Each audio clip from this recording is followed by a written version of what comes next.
Good morning students.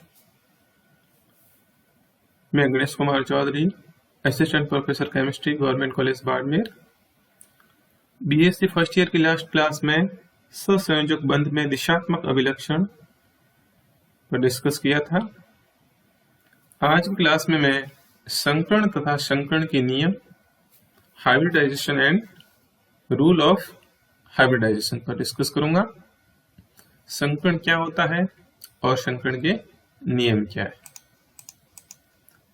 संकरण संयोजकता बंध सिद्धांत, वैलेंस बाउंड थ्योरी, वीबीटी का ही विस्तार है, इसी का ही एक्सटेंशन है। ये एक काल्पनिक अवधारणा है जो अणुओं की ज्यामितीय आकृति यानी ज्योमेट्रिकल शेप की व्याख्या करने हेतु पॉलिंग के द्वारा प्रस्तुत की गई थी। पॉलिंग ने ही ये संकरण की अवधारणा को प्रस्तुत किया था। ये एक काल्पनिक अवधारणा है। ये विभिन्न अणुओं की जो ज्यामितीय आकृति है उनकी व्याख्या करने के लिए प्रस्तुत की गई है। पॉलिंग के अनुसार किसी परमाणु की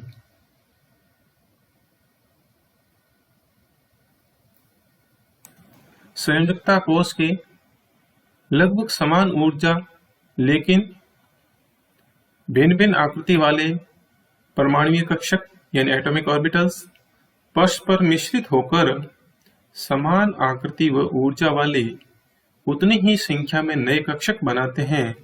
इन कक्षकों को संकर कक्षक यानी हाइब्रिड ऑर्बिटल एवं इस प्रक्रिया को संकरण कहते हैं। यानी संकरण में होता क्या है कि किसी परमाणु के अंदर जो संकरण होता है तो उस परमाणु के संयोजकता कोश के लगभग समान ऊर्जा यानी जिनकी ऊर्जा लगभग समान होती है लेकिन भिन्न भिन्न आकृति के, अलग अलग आकृति के हो सकते हैं।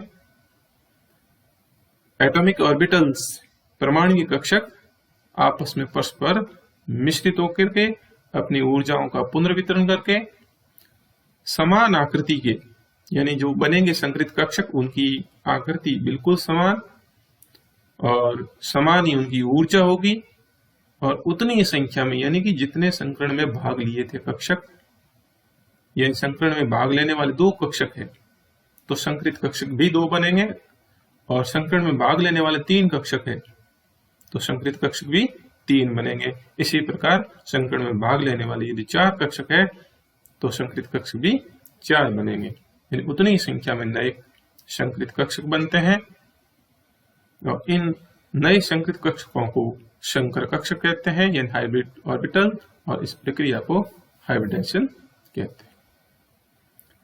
संकरण के फलस्वरूप बनने वाले संकर कक्षकों की आकृति, ऊर्जा व दिशात्मक प्रकृति एक समान होती है।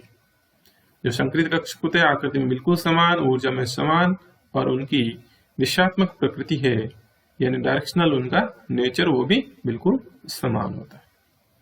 तो ये तो था संकरण होता क्या है। नेक्स्ट यहाँ पे संकरण के नियम, रूल क्या है हाइब्रिडाइजेशन के। कुछ यहाँ पे नियम प्रस्तुत किए गए हैं ये जिसके आधार पर अपन समझ सकते हैं कि संकरण क्या होता है, कैसे होता है, किस प्रकार से। तो इसमें फर्स्ट इसका रूल है, संकरण एक काल्पनिक अवधारणा है यानी एक इमेजिनरी कंसेप्ट है जो कि प्रायोगिक तथ्यों यानी एक्सपेरिमेंटल फैक्ट के सत्यापन हेतु प्रस्तुत की गई। संकरण की जो अवधारणा है ये केवल प्रायोगिक तथ्य हैं, उनके सत्यापन के लिए ही प्रस्तुत की गई है।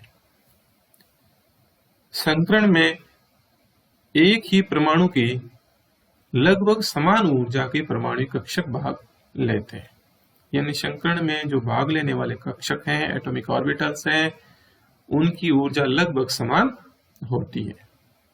यानी 2s वाला और 2p वाला कक्षक आपस में संकरण करेगा, ठीक है, जैसे और 3s वाला और 3p वाला या 4s वाला और 4p वाला और 3d वाला, तो इनकी ऊर्जा वो लगभग क्या होती है, सिमिलर होती है, समान होती है। तो ये कक्षक आपस में समान ऊर्जा के, लगभग समान ऊर्जा वाले कक्षक हैं वही एटॉमिक ऑर्बिटल संकरण में भाग लेते हैं। जिनकी ऊर्जाओं में अंतर अधिक है तो वो परमाणु कक्षक संकरण में भाग नहीं लेते। संकरण में भाग लेने वाले परमाणु कक्षकों की संख्या तथा संकरण के पश्चात नए बनने वाले संकर कक्षकों की संख्या समान होती है। यानी संकरण में जितने कक्षक भाग लेते हैं उतने ही नए संकरित कक्षक बनते हैं। जैसे sp संकरण होगा तो उसमें दो परमाणु कक्षक हैं, वो संकरण में भाग लेते हैं तो दो ही नए संकरित कक्षक बनते हैं। sp2 संकरण है तो उसमें संकरण में भाग लेने वाले कक्षक एक s और 2 p होगा, तो एक s और 2 p यानी कि टोटल 3 है, तो बनने वाले भी नए संकरित कक्षक होंगे, वो भी 3 होंगे। इसी प्रकार यदि sp3 संकरण है तो एक s होता है और 3 p कक्षक संकरण में भाग लेते हैं, यानी टोटल 4 संकरण में भाग लेते हैं, तो बनने वाले नए कक्षक भी 4 संकरित कक्षक होंगे। तो यानी कि संकरण में जितने कक्षक भाग लेते हैं उतने ही नए कक्षक संकरित कक्षक बनते हैं। नेक्स्ट यहाँ पे रूल है, संकरण में परमाणु कक्षक भाग लेते हैं न कि इलेक्ट्रॉन। यानी संकरण के अंदर एटॉमिक ऑर्बिटल होते हैं वही भाग लेते हैं, इलेक्ट्रॉन भाग नहीं लेते हैं। इसलिए यहाँ पे संकरण में खाली यानी वैकेंट ऑर्बिटल, अर्धपूरित हाफ फिल्ड ऑर्बिटल और पूर्ण पूरी यानी फुल फिल्ड ऑर्बिटल कोई भी कक्षक भाग ले सकता है। संकरण के अंदर तीनों प्रकार के कक्षक, इन तीनों प्रकार ही हो सकते हैं, या तो बिल्कुल खाली हो सकता है, या अर्धपूरित हो सकते हैं, या पूर्ण पूरित हो सकते हैं। तो इस प्रकार के जो तीनों प्रकार के जो कक्षक हैं वो भाग ले सकते हैं संकरण के अंदर।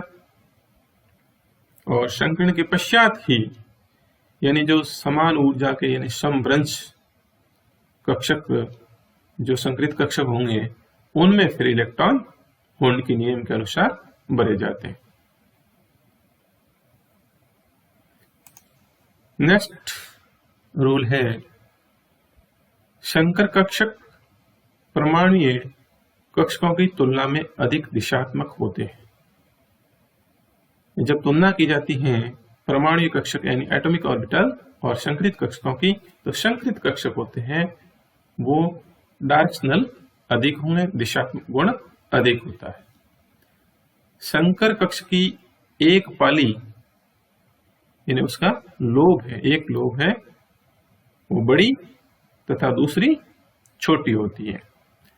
डायग्राम के अंदर अपन बाद में देखेंगे और आपने पहले भी कभी 12th क्लास में देखा है कि अब संकरण के पश्चात उसकी अपना आकृति बनाते हैं तो उसमें संकरित जो कक्षक है उसमें एक पाली जो बड़ी बनाते हैं उसका लोब, और दूसरा लोब जो है वो छोटा सा बनाते हैं। अतः बड़ी जो पाली है की दिशा में इलेक्ट्रॉन के पाए जाने की संभावना भी अधिक होती है, वहां इलेक्ट्रॉन पाए जाने की जो पॉसिबिलिटी है वो अधिक है, जिससे इस दिशा में संकर कक्षक अधिक दिशात्मक होते हैं। यानी जो पॉली बड़ी साइज की है उस दिशा के अंदर इलेक्ट्रॉन पाए जाने की संभावना अधिक होती है, और उस दिशा के अंदर जो संकरित कक्षक हैं वो अधिक दिशात्मक होते हैं, और अधिक दिशात्मक प्रकृति के कारण ही बड़ी पॉली बंधन में भाग लेकर प्रभावी ढंग से अतिव्यापन करती है। यानी जो बड़ी पॉली है वो ही बॉन्डिंग के अंदर भाग लेगी और अतिव्यापन भी अधिक होगा, और जितना ज्यादा अतिव्यापन होगा यानी ओवरलैपिंग जितनी अधिक होगी बॉन्ड उतना ही स्ट्रांग होगा। और यही कारण है कि यहाँ संकर कक्षकों के द्वारा बने हुए बंध होते हैं वो अधिक मजबूत होते हैं। यानी बॉन्ड की स्ट्रेंथ है वो ओवरलैपिंग के ऊपर ही निर्भर करती है। ओवरलैपिंग जितनी ज्यादा होगी, अतिव्यापन जितना ज्यादा होगा, वो बॉन्ड उतना ही प्रबल होगा। और यहाँ पर बात कर रहे हैं तो संकरित कक्षक की एक पॉली बड़ी होती है लोब, और बड़ी होती है तो वो अतिव्यापन भी अधिक करती है, डायरेक्शनल उसका कैरेक्टर है वो भी अधिक होता है, और इस कारण से ये बॉन्ड बनता है जो संकरित कक्षकों के साथ में वो अधिक स्ट्रांग होता है। अधिकांश संकर कक्षक समान आकृति के होते हैं, यानी जो संकरित कक्षक है उन संकरित कक्षकों की करें आप तुलना, जैसे sp2 संकरित कक्षक और sp3 संकरित कक्षक है, तो उन संकरित कक्षकों की आकृति है वो तो समान है, लेकिन त्रिविमीय आकाश यानी स्पेस में उनका अभिविन्यास है, ओरिएंटेशन है, वो भिन्न भिन्न होता है। sp2 संकरित कक्षक हैं तो वो स्पेस के अंदर उनका अभिविन्यास अलग होगा, sp3 संकरित कक्षक हैं उनका स्पेस के अंदर अभिविन्यास अलग होगा, और इस कारण से ही अणुओं की जो आकृतियां हैं उनकी संरचनाएं की बात करें तो वो भी अलग अलग होती हैं। यानी यही बात है कि जिसके कारण अणुओं की विभिन्न संरचनाएं प्राप्त होती है। ये सब संरचनाएं निर्भर करती है उनके अभिविन्यास के ऊपर। संकरित कक्षकों का इस विश्व में अभिविन्यास कैसा है उसके ऊपर उनकी संरचनाएं निर्भर करती है। नेक्स्ट रूल है 7, किसी भी परमाणु के लिए कोई एक निश्चित प्रकार का संकरण निर्धारित नहीं किया जा सकता। यानी कोई एक परमाणु है उसका कभी फिक्स नहीं किया जा सकता, निर्धारित एकदम निश्चित नहीं किया जा सकता कि इस परमाणु के अंदर यह हमेशा यही संकरण पाया जाएगा, क्योंकि संकरण का प्रकार है उस परमाणु के रासायनिक वातावरण यानी केमिकल एनवायरमेंटल पर निर्भर करता है। यानी उस परमाणु के साथ में बॉन्डिंग किस प्रकार से हुई यानी परमाणुओं की, उसके ऊपर निर्भर करता है कि उस परमाणु का संकरण कैसा है। उदाहरण के लिए बात करें यहाँ पे मेथेन, एथीन और एथाइन, इन तीनों के अंदर कार्बन परमाणु का संकरण जो है वो क्रमशः sp3, sp2 और sp है। यानी मेथेन के अंदर तो कार्बन परमाणु का संकरण sp3 है और एथीन के अंदर कार्बन परमाणु का संकरण sp2 है, जबकि एथाइन के अंदर कार्बन परमाणु का संकरण sp है। तो यानी कि इन तीनों के अंदर कार्बन परमाणु का जो संकरण है वो भिन्न भिन्न है। इस वजह से किसी भी परमाणु का कभी भी निश्चित संकरण नहीं होता है। नेक्स्ट रूल है संकरण के प्रकार से किसी भी अणु की ज्यामिति तथा बंध कोण बताए जा सकते हैं। संकरण से अपन पता लग जाता है कि उनकी ज्यामिति क्या होगी और बॉन्ड एंगल क्या होगा। जैसे sp संकरण है तो पता लग गया कि उसकी ज्यामिति है वो रेखीय होगी, लीनियर होगी, और बॉन्ड एंगल होगा वो 180 का होगा, 180 डिग्री का होगा। जैसे ही अपने को पता लगा कि इसमें संकरण sp2 है तो उसकी ज्योमेट्री है वो समतल त्रिभुजीय होगी, और उससे अपना पता लग जाएगा बॉन्ड एंगल है वो इसका 120 होता है। इसी प्रकार यदि संकरण sp3 है तो उसकी ज्यामिति चतुष्फलकीय होगी और बॉन्ड एंगल उसका 109 डिग्री 28 मिनट होगा। इसी प्रकार sp3d संकरण है तो उससे पता लग जाएगा कि इसकी ज्यामिति है वो ट्राइंगोनल बाइपिरामिड त्रिकोणीय द्विपिरामिडीय होगी, और उसके अंदर बॉन्ड एंगल है वो 2 प्रकार के होंगे, तो ये पता लग जाएगा। sp3d2 संकरण है तो उससे पता लग जाएगा कि उसकी ज्यामिति है वो अष्टफलकीय ऑक्टाहेड्रल होगी और बॉन्ड एंगल होगा वो 90 डिग्री का होगा। तो इस प्रकार से अपन संकरण से उस अणु की ज्यामिति और बॉन्ड एंगल का पता लगाया जा सकता है। संकर कक्षक एक दूसरे को प्रतिकर्षित करते हैं और इन प्रतिकर्षण बलों का घटता क्रम इस प्रकार से दिया हुआ है। जो यानी संकरित कक्षक हैं वो एक दूसरे को प्रतिकर्षित करते हैं और प्रतिकर्षण में घटता हुआ क्रम इस प्रकार से है कि ऐसे संकरित कक्षक जिसके अंदर एकांकी युग्म है, लोन पेयर है, तो लोन पेयर वाला दूसरे लोन पेयर वाला संकरित कक्षक है, तो दोनों ही लोन पेयर युक्त संकरित कक्षक है, तो वो संकरित कक्षक आपस में उनके बीच में प्रतिकर्षण सबसे अधिक होगा।